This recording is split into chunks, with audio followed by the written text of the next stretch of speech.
Hello friends, welcome to brothers finance and good evening. ಇವತ್ತಿನ ದಿನ stock ಮಾರ್ಕೆಟಲ್ಲಿ ಬೆಳಿಗ್ಗೆಯಿಂದ ಸಂಜೆವರೆಗೂ ಏನು ನಡೆದಿದೆ ಮತ್ತು ನಾಳೆ ಮಾರ್ಕೆಟ್ ಯಾವ ಥರ ಇರ್ಬೋದು ಅಂತ ಈ ವಿಡಿಯೋದಲ್ಲಿ ಮಾತಾಡ್ಕೊಳ್ಳೋಣ. ಇವತ್ತಿನ ಮಾರ್ಕೆಟ್ ಅಪ್ಡೇಟ್ಸ್ ಏನಂದರೆ, ಸೆನ್ಸೆಕ್ಸ್ 256 ಪಾಯಿಂಟ್ಸ್ ಗೇನ್ ಆಗಿ 82,445 ಕ್ಲೋಸ್ ಆಗಿದೆ. ನಿಫ್ಟಿ 100 ಪಾಯಿಂಟ್ಸ್ ಗೇನ್ ಆಗಿ 25,103 ಕ್ಲೋಸ್ ಆಗಿದೆ. ಬ್ಯಾಂಕ್ ನಿಫ್ಟಿ 261 ಪಾಯಿಂಟ್ಸ್ ಗೇನ್ ಆಗಿ 56,839 ಕ್ಲೋಸ್ ಆಗಿದೆ. ಫ್ರೆಂಡ್ಸ್, ಇವತ್ತು ಮಾರ್ಕೆಟ್ ನೋಡಿದ್ರಾ ಪಾಸಿಟಿವ್ ಅಲ್ಲಿ ಕ್ಲೋಸ್ ಆಗಿದೆ.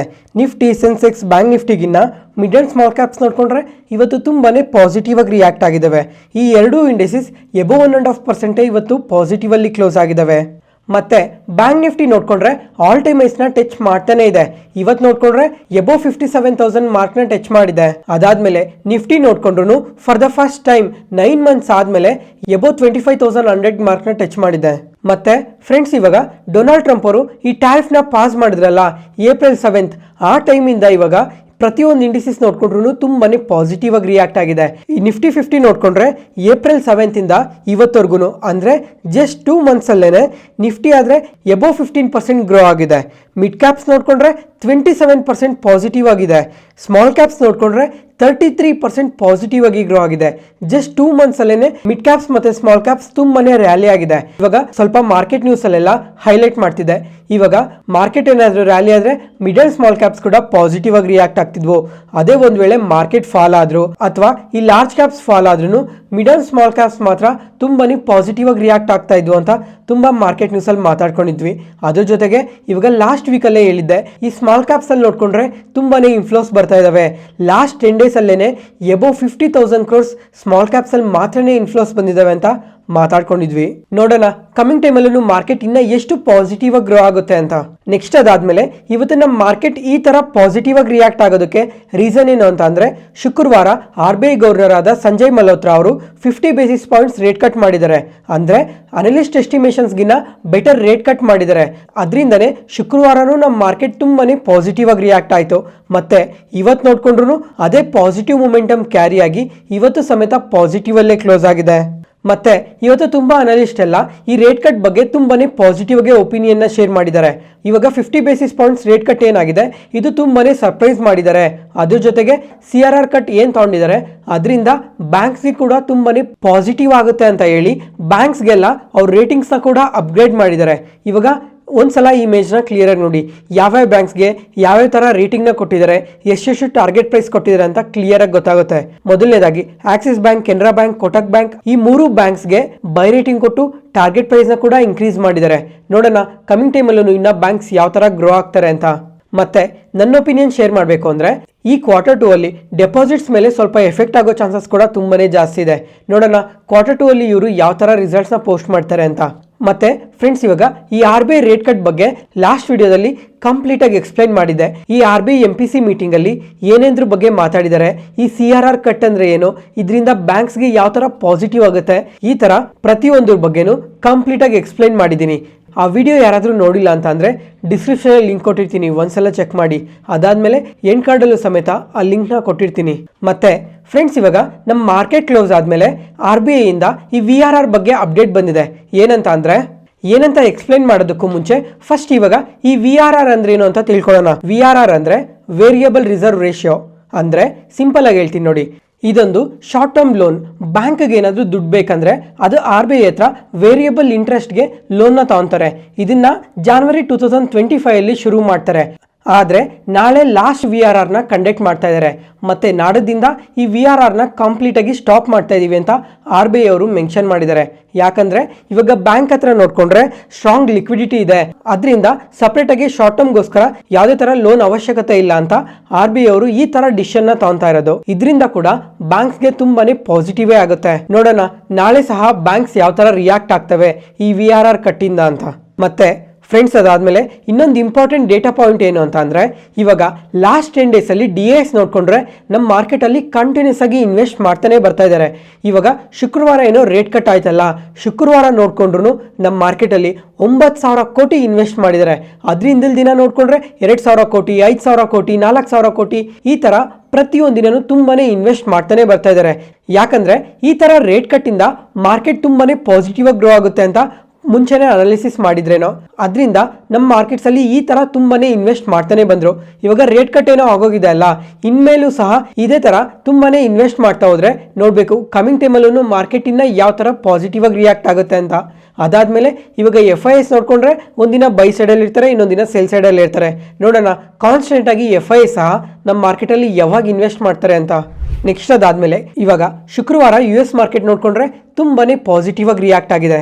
ನ್ಯಾಸ್ಡಾಕ್ ಆಗಲಿ S&P 500 ಆಗಲಿ ಎರಡೂ ಎಬವ್ 1% ಪಾಸಿಟಿವ್ ಅಲ್ಲಿ ಕ್ಲೋಸ್ ಆಗಿದ್ವು. ಯಾಕಂದ್ರೆ ಶುಕ್ರವಾರ US ಮಾರ್ಕೆಟಲ್ಲಿ ನಾನ್ ಫಾರ್ಮ್ ಪೇರೋಲ್ ಡೇಟಾ ಅಪ್ಡೇಟ್ ಆಗಿದೆ. ಈ ಡೇಟಾ ತುಂಬಾನೇ ಪಾಸಿಟಿವ್ ಅಂತ ತುಂಬಾ ಸಲನೇ ಹೇಳಿದ್ದೆ. ಮತ್ತೆ ಈ ಡೇಟಾ ಪ್ರಕಾರ ನೋಡ್ಕೊಂಡ್ರೆ ನಂಬರ್ ಆಫ್ ಜಾಬ್ಸ್ ತುಂಬಾನೇ ಬೆಟರ್ ಆಗಿ ಆಡ್ ಆಗಿದಾವೆ. ಇವಾಗ ಅನಲಿಸ್ಟ್ ಫೋರ್ಕಾಸ್ಟ್ ಮಾಡಿದ್ದು ಜಸ್ಟ್ 1,26,000 ಬರುತ್ತೆ ಅಂತ, ಆದ್ರೆ ಆಕ್ಚುಲ್ ಆಗಿ 1,39,000 ಜಾಬ್ಸ್ ಆಡ್ ಆಗಿದಾವೆ. ಅದರಿಂದನೇ ಈ ತರ ಪಾಸಿಟಿವ್ ಆಗಿ ಕ್ಲೋಸ್ ಆಗಿರೋದು. ಅದ್ರ ಜೊತೆಗೆ US ಅಲ್ಲಿ ಅನ್ಎಂಪ್ಲಾಯ್ಮೆಂಟ್ ರೇಟ್ ಡೇಟಾ ಕೂಡ ಅಪ್ಡೇಟ್ ಆಗಿದೆ. ಈ ಡೇಟಾ ಆದ್ರೆ ಅನಲಿಸ್ಟ್ ಯಾವ ಥರ ಎಕ್ಸ್ಪೆಕ್ಟ್ ಮಾಡಿದ್ರೋ ಅದೇ ಥರನೇ ಬಂದಿದೆ 4.2. ಅದರಿಂದನೇ ಈ ಥರ ಪಾಸಿಟಿವ್ ಅಲ್ಲಿ ಕ್ಲೋಸ್ ಆಗಿರೋದು. ಈ ಥರ ಕಾಂಪ್ಲಿಕೇಟೆಡ್ ಇನ್ಫಾರ್ಮೇಷನ್ ಎಲ್ಲ ಸಿಂಪ್ಲಿಫೈ ಮಾಡಿ ನಿಮ್ಮ ಮುಂದೆ ತರ್ತಾ ಇದೀವಲ್ಲ, ಯಾವುದೇ ಪಾಯಿಂಟಲ್ಲಿ ನಾನು ಹೇಳೋ ಇನ್ಫಾರ್ಮೇಷನ್ ನಿಮಗೆ ಯೂಸ್ಫುಲ್ ಆಗ್ತಿದೆ ಅನ್ಸಿದ್ರೆ ಈ ವಿಡಿಯೋನ ಲೈಕ್ ಮಾಡಿ. ಮತ್ತು ನಿಮ್ಮ ಫ್ರೆಂಡ್ಸಲ್ಲಿ ಯಾರಿಗಾದ್ರೂ ಸ್ಟಾಕ್ ಮಾರ್ಕೆಟ್ ಬಗ್ಗೆ ಇಂಟ್ರೆಸ್ಟ್ ಇರೋರಿಗೆ ಈ ವಿಡಿಯೋಸ್ನ ಶೇರ್ ಮಾಡಿ. Next market key updates. First ಇವಾಗ MCX ಬಗ್ಗೆ ಮಾತಾಡ್ಕೊಳ್ಳೋಣ. ಈ ಕಂಪನಿ ನೋಡಿಕೊಂಡ್ರೆ ಇವತ್ತು ಇಂಟರ್ಡೇ ಸೆಷನಲ್ಲಿ ಎಬೋ 7% ಪಾಸಿಟಿವ್ ಆಗಿ ರಿಯಾಕ್ಟ್ ಆಗಿದೆ. ಅದಾದಮೇಲೆ ಲಾಸ್ಟ್ 1 ಮಂತಲ್ಲಿ ನೋಡಿಕೊಂಡ್ರೆ 30% ರ್ಯಾಲಿ ಆಗಿದೆ. 3 ಮಂತ್ಸಲ್ಲಿ 70% ರ್ಯಾಲಿ ಆಗಿದೆ. ಮತ್ತೆ ಇವತ್ತು ಈ ಕಂಪನಿ ಬಗ್ಗೆ ಒಂದು ಇಂಟ್ರೆಸ್ಟಿಂಗ್ ಅಪ್ಡೇಟ್ ಬಂದಿದೆ. ಅದಕ್ಕೂ ಮುಂಚೆ ಫಸ್ಟ್ ಇವಾಗ ಈ ಕಂಪನಿ ಬಿಸ್ನೆಸ್ ಬಗ್ಗೆ ತಿಳ್ಕೊಳ್ಳೋಣ. ಪ್ರತಿಯೊಬ್ಬರು ಬಿಗಿನರ್ಸ್ಗೂ ಕೂಡ ಈ ಕಂಪನಿ ಬಿಸ್ನೆಸ್ ಅರ್ಥ ಆಗಲಿ ಅಂತ ಸಿಂಪಲ್ ಆಗಿ ಎಕ್ಸ್ಪ್ಲೈನ್ ಮಾಡ್ತೀನಿ ನೋಡಿ. ಈ ಕಂಪನಿ ಇಂಡಿಯಾದಲ್ಲೇ largest commodity derivative exchanger.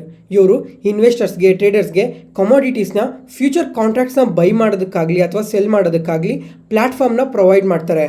First ಇವಾಗ ಕಮಾಡಿಟೀಸ್ ಅಂದರೆ gold, silver, crude oil, aluminium, cotton, palm oil ಇವನ್ನೆಲ್ಲ ಕಮಾಡಿಟೀಸ್ ಅಂತಾರೆ. ಇವಾಗ ನಾವು ಹೆಂಗೆ ಸ್ಟಾಕ್ಸ್ನೆಲ್ಲ ಬೈ ಮಾಡಿ ಸೆಲ್ ಮಾಡ್ತಾ ಇರ್ತೀವಲ್ಲ, ಅದೇ ಥರ ಈ ಕಮಾಡಿಟೀಸ್ನ ಕೂಡ ಬೈ ಮಾಡಿ ಸೆಲ್ ಮಾಡ್ತಾರೆ.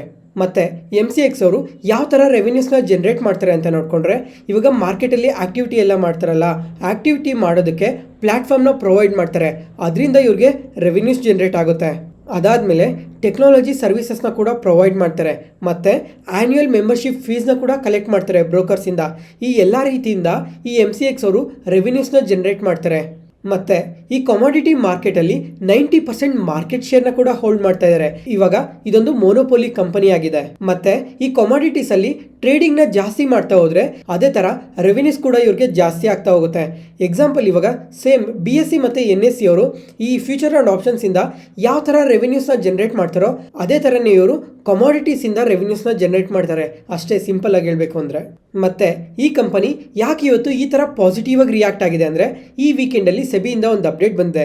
ಇವರು ಹೊಸದಾಗಿ ಎಲೆಕ್ಟ್ರಿಸಿಟಿ ಡಿರೈವೇಟಿವ್ಸ್ನ ಲಾಂಚ್ ಮಾಡ್ಬೋದು ಅಂತ ಅಪ್ಡೇಟ್ ಮಾಡಿದ್ದಾರೆ. ಅದರಿಂದನೇ ಇವತ್ತು ಪಾಸಿಟಿವ್ ಆಗಿ ರಿಯಾಕ್ಟ್ ಆಗಿರೋದು. ಅಂದರೆ ಇವಾಗ ಕಮಾಡಿಟೀಸ್ ಲಿಸ್ಟ್ಗೆ ಈ ಎಲೆಕ್ಟ್ರಿಸಿಟಿ ಕೂಡ ಆ್ಯಡ್ ಆಗ್ತಾ ಇದೆ. ಅದರಿಂದ ಈ ಎಲೆಕ್ಟ್ರಿಸಿಟಿ ಅಂಡರಲ್ಲಿ ಕಮ್ಮಿಂಗ್ ಟೈಮಲ್ಲಿ ಟ್ರೇಡ್ಸ್ ಎಲ್ಲ ತಗೊಂತಾರೆ. ಅದರಿಂದ ಇವ್ರಿಗೆ ಹೊಸದಾಗಿ ರೆವಿನ್ಯೂಸ್ ಇನ್ನೂ ಇನ್ಕ್ರೀಸ್ ಆಗುತ್ತೆ ಅಂತ ಈ ಥರ ಪಾಸಿಟಿವ್ ಆಗಿ ರಿಯಾಕ್ಟ್ ಆಗಿರೋದು. ನೆಕ್ಸ್ಟ್ ಅದಾದಮೇಲೆ ಕಲ್ಪತರು ಪ್ರಾಜೆಕ್ಟ್ಸ್. ಈ ಕಂಪನಿ ನೋಡಿಕೊಂಡ್ರೆ ಇವತ್ತು ಎಬೋ 7% ಪಾಸಿಟಿವ್ ಆಗಿ ರಿಯಾಕ್ಟ್ ಆಗಿದೆ. ಯಾಕಂದರೆ ಇವ್ರಿಗೆ ಇವತ್ತು ಹೊಸದಾಗಿ 2 ಹೊಸ ಪ್ರಾಜೆಕ್ಟ್ ಬಂದಿದ್ದಾವೆ ಅಂತ ಎಕ್ಸ್ಚೇಂಜ್ ಫೈಲಿಂಗಲ್ಲಿ ಅಪ್ಡೇಟ್ ಮಾಡಿದ್ದಾರೆ. ಟೋಟಲ್ ಈ ಪ್ರಾಜೆಕ್ಟ್ ವರ್ತ್ ನೋಡಿಕೊಂಡ್ರೆ 3,789 crores ಅಂತ ಅಪ್ಡೇಟ್ ಮಾಡಿದ್ದಾರೆ. ಅದರಿಂದನೇ ಇವತ್ತು ಪಾಸಿಟಿವ್ ಆಗಿ ರಿಯಾಕ್ಟ್ ಆಗಿರೋದು. ಫಸ್ಟ್ ಇವಾಗ ಈ 2 ಆರ್ಡರ್ಸ್ ಏನಕ್ಕೆ ಬಂದಿದ್ದಾವೆ ಅಂತ ನೋಡಿಕೊಂಡ್ರೆ, ಒಂದು ರೆಸಿಡೆನ್ಷಿಯಲ್ ಬಿಲ್ಡಿಂಗ್ಗೋಸ್ಕರ ಒಂದು ಆರ್ಡರ್ ಬಂದಿದೆ. ಅದಾದಮೇಲೆ ಎರಡನೇದು ಬಂದು ಟ್ರಾನ್ಸ್ಮಿಷನ್ ಆ್ಯಂಡ್ ಡಿಸ್ಟ್ರಿಬ್ಯೂಷನ್ ಸೆಗ್ಮೆಂಟ್ಗೆ ಬಂದಿರೋದು. ಅದನ್ನು ಓವರ್ಸೀಸಲ್ಲಿ ಇವರು ಎಕ್ಸಿಕ್ಯೂಟ್ ಮಾಡಬೇಕಾಗಿದೆ. ಅದರಿಂದನೇ ಇವತ್ತು ಈ ಥರ ಪಾಸಿಟಿವ್ ಆಗಿ ರಿಯಾಕ್ಟ್ ಆಗಿರೋದು. ನೆಕ್ಸ್ಟ್ ಇವಾಗ ಟಾಟಾ ಮೋಟರ್ಸ್ ಬಗ್ಗೆ ಮಾತಾಡ್ಕೊಳ್ಳೋಣ. ಈ ಕಂಪನಿ ನೋಡಿಕೊಂಡ್ರೆ ಆಲ್ ಟೈಮ್ ಐಸಿಂದ ಎಬೋ 30% ಫಾಲ್ ಆಗಿದೆ. ಮತ್ತು ಈ ರೀಸೆಂಟ್ ಟೈಮಲ್ಲಿ ನೋಡಿಕೊಂಡ್ರು ಕಂಟಿನ್ಯೂಸ್ ಆಗಿ ಫಾಲ್ ಆಗ್ತಾನೆ ಬರ್ತಾ ಇದೆ ಮಲ್ಟಿಪಲ್ ರೀಸನ್ಸಿಂದ. ಇದನ್ನೆಲ್ಲ ಪ್ರತಿ ಮಾರ್ಕೆಟ್ ನ್ಯೂಸಲ್ಲೂ ತುಂಬ ಸಲನೇ ಮಾತಾಡ್ಕೊಂಡಿದ್ವಿ. ಮತ್ತು ಇವತ್ತು ನೋಡಿಕೊಂಡ್ರೆ ಈ ಟಾಟಾ ಮೋಟರ್ಸ್ ಅವರು ಫ್ಯೂಚರ್ ಔಟ್ಲುಕ್ನ ರಿಲೀಸ್ ಮಾಡಿದ್ದಾರೆ. ಅದರಲ್ಲಿ ಇವಾಗ ಡೊಮೆಸ್ಟಿಕ್ ಮಾರ್ಕೆಟಲ್ಲಿ ನೋಡಿಕೊಂಡ್ರೆ ಪ್ಯಾಸೆಂಜರ್ ವೆಹಿಕಲ್ ಸೆಗ್ಮೆಂಟಲ್ಲೂ ಮತ್ತು ಎಲೆಕ್ಟ್ರಿಕ್ ವೆಹಿಕಲ್ ಸೆಗ್ಮೆಂಟಲ್ಲೂ ನೆಕ್ಸ್ಟ್ 2 to 3 ಇಯರ್ಸಲ್ಲಿ 16% ಮಾರ್ಕೆಟ್ ಶೇರ್ನ ಇನ್ಕ್ರೀಸ್ ಮಾಡ್ಕೊತೀವಿ ಅಂತ ಅಪ್ಡೇಟ್ ಮಾಡಿದ್ದಾರೆ.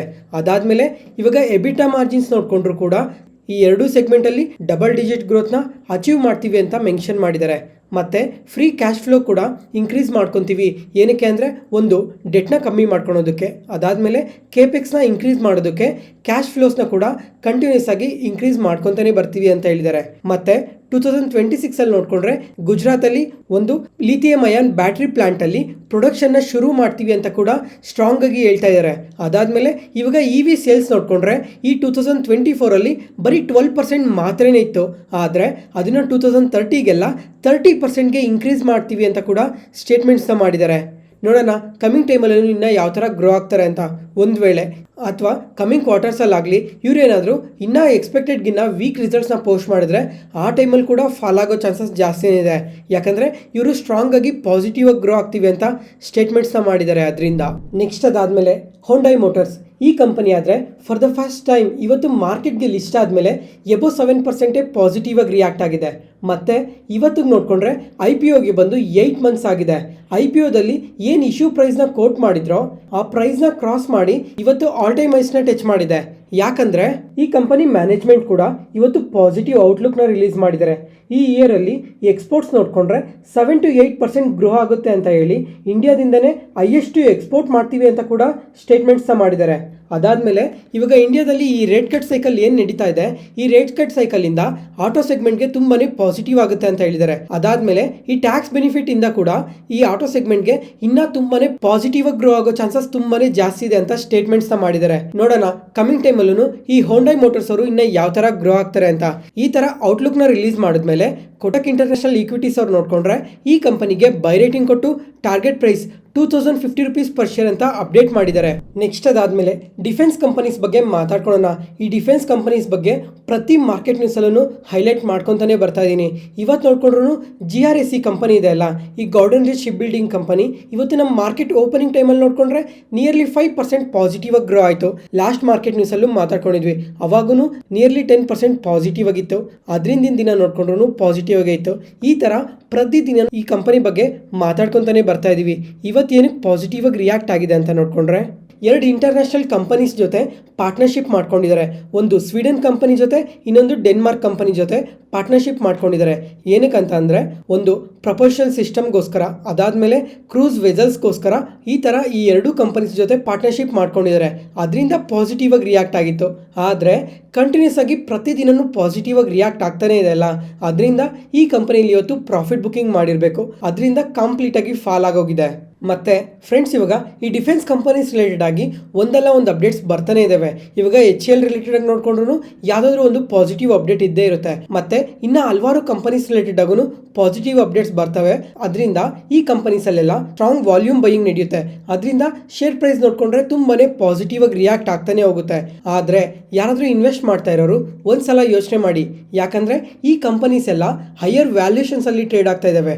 ಇವಾಗ ಮಾರ್ಕೆಟ್ ನೋಡಿಕೊಂಡ್ರೆ ಕಂಟಿನ್ಯೂಸ್ ಆಗಿ ಪಾಸಿಟಿವ್ ಆಗಿ ರಿಯಾಕ್ಟ್ ಆಗ್ತಾನೆ ಇದೆ. ಇವಾಗ April 7 ನೋಡಿಕೊಂಡ್ರೆ ಡೊನಾಲ್ಡ್ ಟ್ರಂಪ್ ಅವರು ಯಾವಾಗ ಈ ಟ್ಯಾರಿಫ್ನ ಪಾಸ್ ಮಾಡಿದ್ರೋ ಆ ಟೈಮಿಂದ ನಿಫ್ಟಿ ಆಗಲಿ, ಸೆನ್ಸೆಕ್ಸ್ ಆಗಲಿ, ಬ್ಯಾಂಕ್ ನಿಫ್ಟಿ ಆಗಲಿ ಪ್ರತಿಯೊಂದೂ ತುಂಬಾ ಪಾಸಿಟಿವ್ ಆಗಿ ರಿಯಾಕ್ಟ್ ಆಗ್ತಾ ಇದೆ. ಇವಾಗ ನಿಫ್ಟಿ ನೋಡಿಕೊಂಡ್ರೆ ಲಾಸ್ಟ್ 2 ಮಂತ್ಸಲ್ಲಿ ಎಬೋ 16 to 17% ರ್ಯಾಲಿ ಆಗಿದೆ. ಈ ಥರ ಟೈಮಲ್ಲಿ ನೋಡಿಕೊಂಡ್ರೆ ಯಾರೂ ವ್ಯಾಲ್ಯೂಷನ್ ಬಗ್ಗೆ ಯೋಚನೆ ಮಾಡಲ್ಲ. ಆದರೆ ಮಾರ್ಕೆಟ್ ಯಾವಾಗ ಕರೆಕ್ಟ್ ಆಗೋ ಶುರು ಆಗ್ತಿದೋ ಅವಾಗ ಪ್ರತಿಯೊಬ್ಬರೂ ವ್ಯಾಲ್ಯೂಷನ್ಸ್ ಬಗ್ಗೆ ಮಾತಾಡ್ತಾರೆ. ಅವಾಗ ಯಾವ್ಯಾವ ಕಂಪನೀಸ್ ಹೈಯರ್ ವ್ಯಾಲ್ಯೂಷನ್ಸಲ್ಲಿ ಇರ್ತಾವೋ ಆ ಕಂಪನೀಸ್ ಎಲ್ಲ ಕರೆಕ್ಟ್ ಆಗೋ ಚಾನ್ಸಸ್ ತುಂಬಾ ಜಾಸ್ತಿ ಇರುತ್ತೆ. ಅದಕ್ಕೋಸ್ಕರ ಯಾರಾದರೂ ಡಿಫೆನ್ಸಲ್ಲಿ ಇನ್ವೆಸ್ಟ್ ಮಾಡಬೇಕು ಅಂತ ಈ ಪಾಯಿಂಟ್ ಆಫ್ ಟೈಮಲ್ಲಿ ಯೋಚನೆ ಮಾಡ್ತಿದ್ರೆ ಒಂದ್ಸಲ ಕಂಪ್ಲೀಟಾಗಿ ಅನಾಲಿಸಿಸ್ ಮಾಡಿ. ಮತ್ತು ಅಡಿಷ್ನಲ್ ಆಗಿ ಇನ್ನೂ ಏನಾದರೂ ಈ ಡಿಫೆನ್ಸ್ ರಿಲೇಟೆಡ್ ಆಗಿ ಪಾಸಿಟಿವ್ ನ್ಯೂಸ್ ಬಂದ್ರೂ ಸಹ ಅವಾಗೂ ಸಮೇತ 5% 10% ಪಾಸಿಟಿವ್ ಆಗಿ ರಿಯಾಕ್ಟ್ ಆಗ್ಬೋದು. ಆದರೆ ವ್ಯಾಲ್ಯೂಷನ್ ಕನ್ಸರ್ನ್ ಇದೆ ಅಂತ ಮಾತ್ರ ಯಾವುದೇ ಕಾರಣಕ್ಕೂ ಮರೆಯೋಕ್ಕೆ ಹೋಗಬೇಡಿ. ಮತ್ತು ಫ್ರೆಂಡ್ಸ್ ಇವಾಗ ಈ ಆಪರೇಷನ್ ಸಿಂಧೂರ್ ಕಂಪ್ಲೀಟ್ ಆಯ್ತಲ್ಲ, ಆ ಟೈಮಲ್ಲಿ ನೋಡಿಕೊಂಡ್ರೆ ಈ ಚೈನೀಸ್ ಡಿಫೆನ್ಸ್ ಕಂಪನೀಸ್ ಎಲ್ಲ ತುಂಬಾ ಫಾಲ್ ಆದವು. ಆದರೆ ಇವತ್ತು ನೋಡಿಕೊಂಡ್ರೆ ಈ ಚೈನೀಸ್ ಕಂಪನೀಸ್ ಎಲ್ಲ ಪಾಸಿಟಿವ್ ಆಗಿ ರಿಯಾಕ್ಟ್ ಆಗಿದ್ದಾವೆ. ಯಾಕಂದರೆ ಇವಾಗ ಪಾಕಿಸ್ತಾನದವ್ರು ನೋಡಿಕೊಂಡ್ರೆ ಈ ಫೈಟರ್ ಜೆಟ್ಸ್ನ ಬೈ ಮಾಡೋದಕ್ಕೆ ಯೋಚನೆ ಮಾಡ್ತಾ ಇದ್ದಾರೆ ಅಂತ ಅಪ್ಡೇಟ್ ಬರ್ತಾ ಇದೆ. ಅದರಿಂದ ಈ ಚೈನೀಸ್ ಕಂಪನೀಸ್ ಎಲ್ಲ ಇವತ್ತು ಪಾಸಿಟಿವ್ ಆಗಿ ರಿಯಾಕ್ಟ್ ಆಗ್ತಾ ಇದ್ದಾವೆ. ನೋಡೋಣ ಈ ಪಾಕಿಸ್ತಾನದವರು ಯಾವ್ಯಾವ ಡಿಫೆನ್ಸ್ ಪ್ರಾಡಕ್ಟ್ಸ್ನ ಬೈ ಮಾಡ್ತಾರೆ ಅಂತ. ನೆಕ್ಸ್ಟ್ ಅದಾದಮೇಲೆ ಇವತ್ತು ಫುಡ್ ಡೆಲಿವರಿ ಕಂಪನೀಸ್ ಬಗ್ಗೆ ಮಾತಾಡ್ಕೊಳ್ಳೋಣ. ಲಾಸ್ಟ್ ವೀಕಲ್ಲೂ ಸಮೇತ ಸ್ವಿಗ್ಗಿ ಮತ್ತು ಝೊಮ್ಯಾಟೊ ಬಗ್ಗೆ ಮಾತಾಡ್ಕೊಂಡಿದ್ವಿ. ಆ ಟೈಮಲ್ಲಿ ನೋಡಿಕೊಂಡ್ರೆ ಈ ಎರಡೂ ಕಂಪನೀಸ್ ಎಬೋವ್ 5-6% ಪಾಸಿಟಿವ್ ಆಗಿ ರಿಯಾಕ್ಟ್ ಆಗಿದ್ವು. ಯಾಕಂದರೆ ಅನಲಿಸ್ಟ್ ಎಲ್ಲ ಈ ಎರಡೂ ಕಂಪನೀಸ್ ಬಗ್ಗೆ ತುಂಬಾ ಪಾಸಿಟಿವ್ ಆಗಿ ಮಾತಾಡಿದ್ರು. ಅದ್ರ ಜೊತೆಗೆ ಈ ಎರಡೂ ಕಂಪನೀಸ್ಗೆ ಬೈ ರೇಟಿಂಗ್ ಸಮೇತ ಕೊಟ್ಟಿದ್ರು. ಅದರಿಂದ ಈ ಸ್ವಿಗ್ಗಿ ಕಂಪನಿ ನೋಡಿಕೊಂಡ್ರೆ ಲಾಸ್ಟ್ ವೀಕಲ್ಲೇ ಎಬೋವ್ 15% ಪಾಸಿಟಿವ್ ಆಗಿ ರಿಯಾಕ್ಟ್ ಆಗಿತ್ತು. ಯಾಕಂದರೆ ಈ ಫುಡ್ ಡೆಲಿವರಿ ಸೆಗ್ಮೆಂಟ್ಗಿನ್ನ ಈ ಕ್ವಿಕ್ ಕಾಮರ್ಸ್ ಸೆಗ್ಮೆಂಟ್ ಇನ್ನೂ ಫಾಸ್ಟಾಗಿ ಗ್ರೋ ಆಗ್ತಾ ಇದೆ ಅಂತ ಸ್ಟೇಟ್ಮೆಂಟ್ಸ್ನ ಮಾಡಿ ಈ ಡಾರ್ಕ್ ಸ್ಟೋರ್ಸ್ ನೋಡಿಕೊಂಡ್ರೆ ಕ್ವಾರ್ಟರ್ ಆನ್ ಕ್ವಾರ್ಟರಲ್ಲಿ ತುಂಬಾ ಇನ್ಕ್ರೀಸ್ ಮಾಡ್ತಾ ಇದ್ದಾರೆ ಅಂತ ಕೂಡ ಸ್ಟೇಟ್ಮೆಂಟ್ಸ್ನ ಮಾಡಿದರು. ಈ ಸ್ವಿಗ್ಗಿ ಕಂಪನಿ ನೋಡಿಕೊಂಡ್ರೆ ಈ ಕ್ವಾರ್ಟರ್ 4ಅಲ್ಲೇ ಎಬೋವ್ 300 ಡಾರ್ಕ್ ಸ್ಟೋರ್ಸ್ನ ಓಪನ್ ಮಾಡಿದ್ದಾರೆ. ಮತ್ತು ಝೊಮ್ಯಾಟೊ ಅವ್ರು ನೋಡಿಕೊಂಡ್ರು ಅದೇ ಥರ ಪಾಸಿಟಿವ್ ಆಗಿ ಡಾರ್ಕ್ ಸ್ಟೋರ್ಸ್ನ ಓಪನ್ ಮಾಡಿದ್ರು. ಅದರಿಂದ ಅನಲಿಸ್ಟ್ ಎಲ್ಲ ಈ ಕಂಪನೀಸ್ಗೆ ಬೈ ರೇಟಿಂಗ್ ಕೊಟ್ಟಿದ್ರು. ಮತ್ತೆ ಅದಾದಮೇಲೆ ಈ ಜೆಪ್ಟೋ ಕಂಪನಿ ಇತ್ತಲ್ಲ, ಈ ಜೆಪ್ಟೋ ಅವರು ಮಾರ್ಕೆಟ್ಗೆ ಲಿಸ್ಟ್ ಆಗೋದಕ್ಕೆ ನೋಡ್ತಾ ಇದ್ರು. ಆದರೆ ಲಾಸ್ಟ್ ವೀಕಲ್ಲಿ ನೋಡಿಕೊಂಡ್ರೆ IPOಗೆ ಬರೋದು ಸ್ವಲ್ಪ ಡಿಲೇ ಆಗ್ತಾ ಇದೆ ಅಂತ ಸ್ಟೇಟ್ಮೆಂಟ್ಸ್ನ ಮಾಡಿದ್ರು. ಅದರಿಂದ ಸಮೇತ ಈ ಎರಡೂ ಕಂಪನೀಸ್ ತುಂಬಾ ಪಾಸಿಟಿವ್ ಆಗಿ ರಿಯಾಕ್ಟ್ ಆದವು. ಆದರೆ ಇವತ್ತು ನೋಡಿಕೊಂಡ್ರೆ ಇಂಟ್ರಾಡೇ ಸೆಷನಲ್ಲಿ ನಿಯರ್ಲಿ 2-3% ಫಾಲ್ ಆಗಿದ್ದಾವೆ. ಇದಕ್ಕೆ ರೀಸನ್ ಏನು ಅಂತಂದರೆ ಇವಾಗ ಈ ರ್ಯಾಪಿಡೋ ಕಂಪನಿ ಇದೆ ಅಲ್ಲ, ಈ ರ್ಯಾಪಿಡೋ ಅವರು ಸಹ ಈ ಫುಡ್ ಡೆಲಿವರಿ ಸೆಗ್ಮೆಂಟ್ಗೆ ಎಂಟರ್ ಆಗ್ತಾ ಇದೀವಿ ಅಂತ ಸ್ಟೇಟ್ಮೆಂಟ್ಸ್ ಮಾಡಿದ್ದಾರೆ. ಮತ್ತೆ ಇವಾಗ ಇವ್ರು ಪೈಲಟ್ ಪ್ರಾಜೆಕ್ಟ್ನ ಬೆಂಗಳೂರಲ್ಲಿ ಶುರು ಮಾಡ್ತಾ ಇದ್ದಾರೆ. ಅದನ್ನು ಜೂನ್ ಲಾಸ್ಟ್ ವೀಕ್ ಒಳಗಡೆ ಶುರು ಮಾಡ್ತೀವಿ ಅಂತ ಸ್ಟೇಟ್ಮೆಂಟ್ಸ್ನ ಮಾಡಿದ್ದಾರೆ. ಇವಾಗ ಇವರು ಯಾವ ಸ್ಟೇಜಲ್ಲಿ ವರ್ಕ್ ಮಾಡ್ತಾ ಇದ್ದಾರೆ ಅಂದರೆ ರೆಸ್ಟೋರೆಂಟ್ಸ್ನ ಆನ್ಬೋರ್ಡ್ ಮಾಡ್ಕೊತಾ ಇದ್ದೀವಿ ಅಂತ ಹೇಳಿದ್ದಾರೆ. ಅದಾದಮೇಲೆ ಇವಾಗ ಏನಾದರೂ ಒಂದು ಆರ್ಡರ್ ಮಾಡಿದ್ರೆ ಅದನ್ನು ಬಿಲೋ 400 ರೂಪೀಸ್ ಏನಾದರೂ ಆರ್ಡರ್ ಬಂದರೆ ಆರ್ಡರ್ ಮೇಲೆ 25 ರೂಪೀಸ್ ಕಮಿಷನ್ ಚಾರ್ಜಸ್ನ ಮಾಡ್ತೀವಿ. ಎಬೋವ್ 400 ರೂಪೀಸ್ ಆರ್ಡರ್ ಬಂದರೆ ಅದ್ರ ಮೇಲೆ 50 ರೂಪೀಸ್ ಕಮಿಷನ್ ಚಾರ್ಜಸ್ ಮಾಡ್ತೀವಿ ಅಂತ ಸ್ಟೇಟ್ಮೆಂಟ್ಸ್ನ ಮಾಡಿದ್ದಾರೆ. ಅದನ್ನ ಪರ್ಸೆಂಟೇಜ್ ಪ್ರಕಾರ ನೋಡಿಕೊಂಡ್ರೆ 8% ಇಂದ 15% ಇವರು ಚಾರ್ಜಸ್ನ ಕಲೆಕ್ಟ್ ಮಾಡ್ತಾ ಇದ್ದಾರೆ. ಆದರೆ ಈ ಸ್ವಿಗ್ಗಿ ಮತ್ತು ಝೊಮ್ಯಾಟೊ ಅವ್ರು ನೋಡಿಕೊಂಡ್ರೆ 15 ಇಂದ 13% ಚಾರ್ಜಸ್ನ ಕಲೆಕ್ಟ್ ಮಾಡ್ತಾ ಇದ್ದಾರೆ. ಅದರಿಂದ ಇವತ್ತು ಈ ಥರ ಫಾಲ್ ಆಗಿರೋದು. ಅದಾದಮೇಲೆ ಇವಾಗ ಕಮಿಂಗ್ ಟೈಮಲ್ಲಿ ಈ ರ್ಯಾಪಿಡೋ ಅವ್ರು ಏನಾದರೂ ಫುಲ್ಲಿ ಆಪರೇಷನ್ಸ್ನ ಸ್ಟಾರ್ಟ್ ಮಾಡಿದ್ರೆ ಕಮಿಂಗ್ ಟೈಮಲ್ಲಿ ಝೊಮ್ಯಾಟೊ ಮತ್ತು ಸ್ವಿಗ್ಗಿ ಇನ್ನೂ ಫಾಲ್ ಆಗೋ ಚಾನ್ಸಸ್ ತುಂಬಾ ಜಾಸ್ತಿ ಇದೆ. ಅದ್ರ ಜೊತೆಗೆ ಇವ್ರು ಚಾರ್ಜಸ್ ನೋಡ್ಕೊಂಡ್ರೂ ತುಂಬಾ ಕಮ್ಮಿ ಕಲೆಕ್ಟ್ ಮಾಡ್ತಾ ಇದ್ದಾರೆ ಕಂಪ್ಯಾರಿಟಿವ್ಲಿ. ಅದರಿಂದ ಕೂಡ ಈ ಕಂಪನೀಸ್ ಇನ್ನೂ ಫಾಲ್ ಆಗೋ ಚಾನ್ಸಸ್ ಜಾಸ್ತಿನೇ ಇದೆ. ಬರೀ ಇದೊಂದೇ ಕಂಪನಿ ಅಂತಲೇ ಅಲ್ಲ. ಅದಾದಮೇಲೆ ಒಂದು 3 to 4 months ಬ್ಯಾಕ್ ಸಮೇತ ಅಮೆಝಾನ್ ಅವರು ಸಹ ಈ ಫುಡ್ ಡೆಲಿವರಿ ಸೆಗ್ಮೆಂಟ್ಗೆ ಎಂಟರ್ ಆಗ್ತಾ ಇದ್ದೀವಿ, ಬೆಂಗಳೂರಲ್ಲಿ ಸ್ಟಾರ್ಟ್ ಮಾಡ್ತಾ ಇದ್ದೀವಿ ಅಂತ ಸ್ಟೇಟ್ಮೆಂಟ್ಸ್ ಮಾಡಿದ್ರು. ನೋಡೋಣ ಕಮಿಂಗ್ ಟೈಮಲ್ಲಿ ಈ ಫುಡ್ ಡೆಲಿವರಿ ಸೆಗ್ಮೆಂಟಲ್ಲಿ ಎಷ್ಟು ಕಾಂಪಿಟೇಷನ್ ಇನ್ಕ್ರೀಸ್ ಆಗುತ್ತೆ, ಅದರಿಂದ ಯಾವ್ಯಾವ ಕಂಪನೀಸ್ಗೆ ಎಷ್ಟೆಷ್ಟು ಎಫೆಕ್ಟ್ ಆಗುತ್ತೆ ಅಂತ. ಈ ವಿಡಿಯೋನ ಇಲ್ಲಿವರೆಗೂ ನೋಡ್ತಾ ಇದ್ದೀರಾ ಅಂದರೆ ನಾನು ಹೇಳ್ತಿರೋ ಇನ್ಫಾರ್ಮೇಷನ್ ನಿಮ್ಗೆ ಯೂಸ್ಫುಲ್ ಆಗ್ತಾ ಇದೆ ಅಂತ ಅನ್ಕೊಂತೀನಿ. ಅದಕ್ಕೋಸ್ಕರ ಈ ವಿಡಿಯೋನ ಲೈಕ್ ಮಾಡಿ, ಈ ಚಾನಲ್ನ ಸಬ್ಸ್ಕ್ರೈಬ್ ಆಗಿ. ಮತ್ತೆ ನಾಳೆ ಮಾರ್ಕೆಟ್ ನ್ಯೂಸಲ್ಲಿ ಸಿಗೋಣ. ನಾನು ಹೇಳಿದ ಇನ್ಫಾರ್ಮೇಷನಲ್ಲಿ ಯಾವುದೇ ಥರ ಡೌಟ್ ಇದ್ರೂ ಕಮೆಂಟ್ ಸೆಷನಲ್ಲಿ ಕಮೆಂಟ್ ಮಾಡಿ. ಪ್ರತಿಯೊಂದು ಕಮೆಂಟ್ಗೂ ರಿಪ್ಲೈ ಕೊಡ್ತೀನಿ. Thank you.